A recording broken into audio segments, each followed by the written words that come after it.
I can remember most anything. I have my good remembers. I was born July the 28th, 1909. I'm originally from Lynchburg, Virginia. When I left, I came to Philadelphia to my uncle, and I stayed there 1 month. I really didn't like Philadelphia. Every time I went outside, I got lost. So I came to New York when I was around 16 years old. I told my mother the train left me. So I stayed. I was only supposed to stay a week. I've been here ever since. So in 27, I decided to get married. I think it was 18. I really knowed him while I was in Lynchburg because he was a friend of my brother's. My husband, he was 6 feet, 6 feet 1. He had a lovely voice, light complexion, straight black hair, and he went to a lot of places, got thrown out, didn't get thrown out. He walked out when they found out he was black. He died in Virginia in the 70s. His heart failed him. March 15, 1941. When I moved in here, everything was vacant. The landlord gave me the keys and told me to pick out any apartment in here I wanted. And I picked this one, the top floor. I don't know, I always did like the top floor. And this block was, a lot of white. You wasn't allowed to stand on the corner unless you were waiting for a bus. You had to move. My girlfriend had to take her husband to the doctor. So that was down Fulton Street. I mean, that was way downtown, close Flatbush down there. She had to go in the drugstore and have a prescription refilled. She was in there quite some time. Now, her husband just had came out to the doctor's office, and we were on the corner. He was a tall man. He was about 6'2", and he weighed 200 and some pounds. So, officer came back the second time. You ain't gone yet? He says, no, I told you. I will be leaving no soon my wife come out the drugstore with my pills.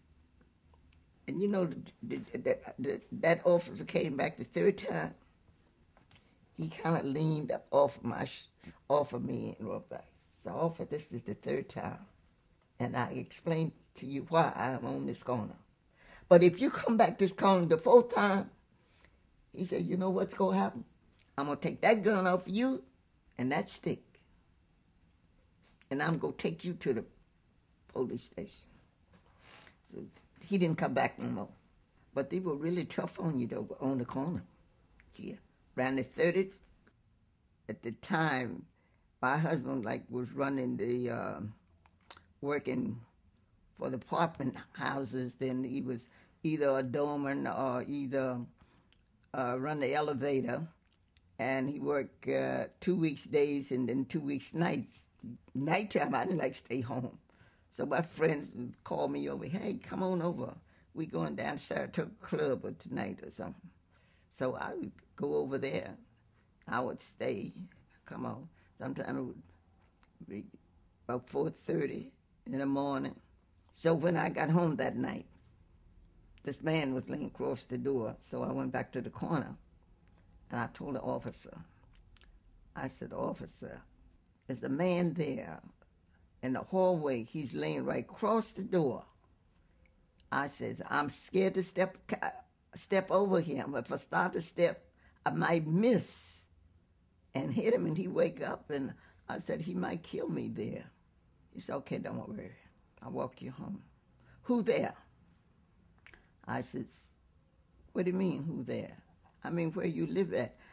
I said, I have an aunt live downstairs, but I live one block up. I live alone. He said, what time your husband get home? I said, he'll get home about 7 o'clock, 7:30 in the morning. He asked, how long you been married? He asked me a lot of questions. He went there and he touched the man, shook the man. The man woke up. He said, what floor you live on? I said, second floor right up there. Going up the steps, didn't say nothing. I got kind of nervous. I'm not telling you the truth. I was a young girl, but I know all kinds of little tricks. So I said, thank you.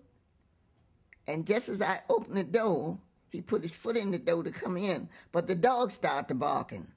And I know when I opened the door, he put his foot in the door when I went to go. He was coming in. And I've been in New York ever since. And that's the only tact that I ever had since I've been here. Thank God.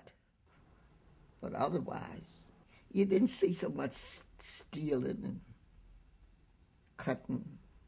I think it's more now. So many people don't know what love is. And love is one of the biggest things in the whole world. To love somebody or like somebody. Hate, I would love to change that word, hate, and find another word and put in place of hate. God say, treat your neighbor like you want to be treated. Honor your mother and father, that your days be longer. So I guess that's why mine is a little longer. I try to treat my mother and father right. I really did while they were on earth. I had a good life. Some days was a little rough, but I didn't let it get on my nerve. I kind of got rid of it.